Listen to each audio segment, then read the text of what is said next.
Hey, what's up guys? It's Coach Karina. We're gonna finish out the year with a little extension matrix for you.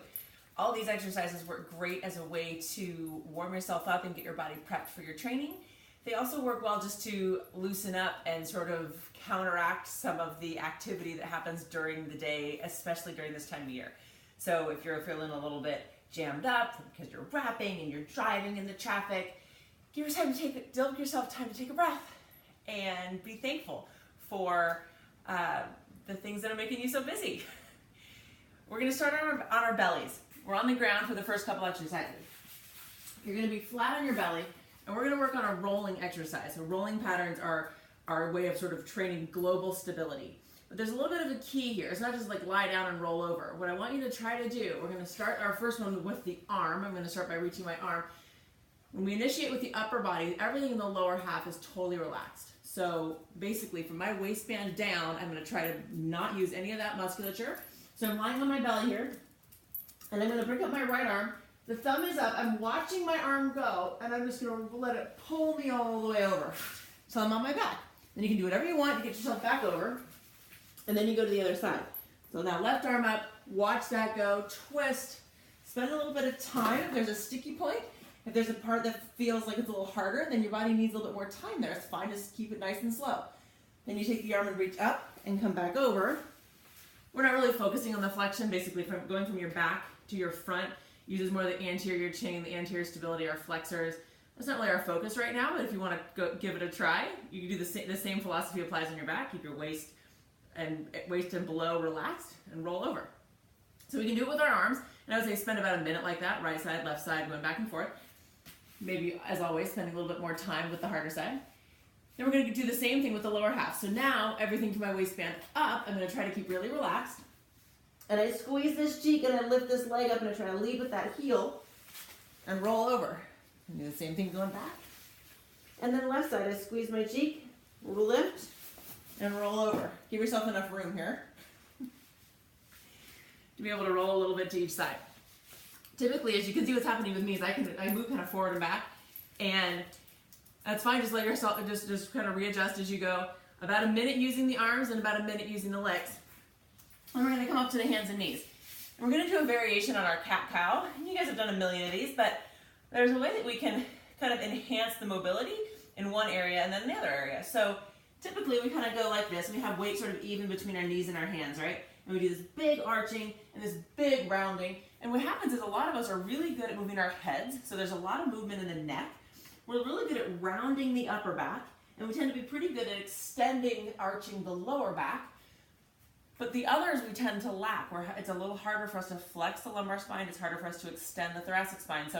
And that's kind of what we're trying to focus on a little bit here. So all we're going to do is go from that. We're going to do our cat-cow, but instead of here, we're going to shift the weight back a little bit. Hips towards the heels, and then round, arch, back and forth like that. So you go from that cow back into your angry cat, and you may find this a little harder to coordinate. You may find that the range of motion isn't quite as big. That's okay.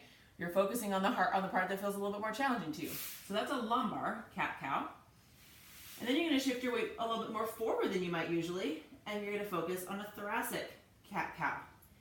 So what I feel like here, when I do this, just kind of up, rounding, try to focus on that movement in my upper back, my heart, or kind of where my Kaya logo is on my back, is just going up and down. Straight toward the floor with that Kaya logo, straight away from the floor with my heart, back and forth like that. And you can see in my spine, and I think this is the way in most adults, is that the thoracic extension is limited. And so that's where our focus is, kind of feeling like you're trying to bring the heart toward the floor in that extension or cow part of the exercise. So lumbar cat-cow, thoracic cat-cow, maybe 30 or 45 seconds in each of those exercises. And then you can get your elbows elevated. So elbows up on a plyo box. This is a great use for a weight bench. A little bit of a pad, maybe comfortable here. Your elbows are going to go up here. So you're still on your knees.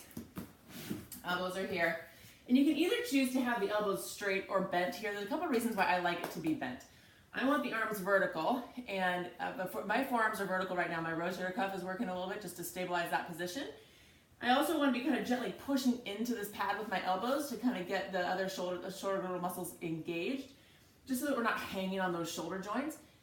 So the shoulders are engaged so that it allows us to work a little bit more on thoracic extension. And again, for me, this is isolating thoracic extension more than the other exercises. This motion becomes very small. That's my thoracic extension. I know I'm doing it right because I can feel pressure right where that Kaya logo is on my back. Pressure and stretch, which is comfortable. You don't want to make it uncomfortable, but kind of try to maximize that range of motion, letting gravity do some of the work for us here. Also a little bit of shoulder stability work going at the same time. So, thoracic extension with the elbows lifted. Again, work at that for like a minute. There's a lot of kind of fine tuning that goes on with these kinds of exercises that are a little bit new. And so I would say give folks about a minute with it so that you can be giving all those cues and give them time to settle in and find the right place for themselves and then actually get some work done. So about a minute would probably be appropriate there. Lastly, we're going to do a stretch that might look like a hip flexor stretch, but it's with a little bit extra. So I'm going to stay off my pad here. Kneecaps need to be protected if you've got a hard floor. I'm going to stay off my pad just so that I'm not too high where you can't see me. But the knee is going to, I'm going to stretch my left side here. The knee is more or less directly underneath my hip to start with. And you've seen me do this before. We're going to really focus on this pelvic tilt. If there's arching in the lower back and you're kind of like glutes are relaxed, abs are off, nothing's happening here, we can go really far forward here. I can even add this nice big load here. And really what I feel is pressure in my lower back. A little bit in this knee, this ankle. This is not a healthy stretch position. What we're trying to get at is an anterior sling. Hip flexors and all of its teammates getting some stretch here because this is often a limiting factor with a lot of our back bending poses, our standing exercises and bridging exercises where we're looking for hip extension. So we want to be able to improve flexibility there, but let's do it in a way that we're actually getting what we think we're getting. So we start with our pelvic tilt. We have the glutes on, abs are on, and hip flexor is now stretching. For me, I don't need to go very far from here. I can just tilt forward just a little bit, and I feel some tension already in the front of my hip. Then we're going to add a lead arm, so that this left arm, so same side as the leg that's getting stretched, is going to reach forward and up. And as I reach my fingertips toward the ceiling and maybe even over toward my right a little bit, this adds to the stretch. That whole anterior sling gets a nice big stretch. You could make this dynamic. You could kind of come in and out of it and work with breath. Kind of working into some flow that way.